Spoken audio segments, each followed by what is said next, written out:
కామాఖ్య అసలైన పేరు అప్పటికింకా పేరు ఉండేది కాదు. మన్మధుడు వచ్చేసి మనకు శివుడి చేత కాలిపోతాడు కదండీ! మూడో కన్నుతోడు అవును. అవును. మన్మధుడు. అవును. అప్పుడు ఆయనొచ్చి బ్రహ్మపుత్ర నదిలో మునిగి కామాఖ్యాదేవి యొక్క యోనిని కనుక్కుంటాడు. యోనిని ఓకే. కనుక్కొని పోయినప్పుడు ఆయనకు కాలిపోయిన మన్మధునికి మంచి స్వరూపం అందంగా అయిపోతాడనమాట. ఓకే. ఆయన అందంగా అయిపోయింది కాబట్టి అంటే కామరూపము కోరుకున్న రూపం వచ్చింది కాబట్టి ఆ ఊరి పేరు కామరూప అని పెడతారు. ఈవెన్ మనకి అచ్చచ్చచ్చ! హిస్టరీలు తీసుకున్నా కూడా ఓకే. పోర్చుగీసు వీళ్ళొచ్చినప్పుడు కూడా మనకు చరిత్రలో కామరూప అని ఉంటుంది. నేను అప్పట్లో ఏంది కామరూప అనుకుంటా అంటే అస్సాం అని తర్వాత తెలిసింది. ఓకే. ఓకే. కామరూప అంటారు. హుహు. ఎందుకంటే మన్మధుడి ఫస్ట్ పేరు అవును.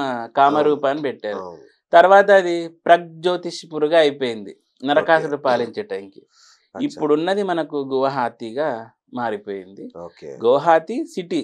కామాఖ్య అమ్మవారి నీలాచల్ పర్వతాల మీద కామాఖ్య టెంపుల్ ఉంటుంది.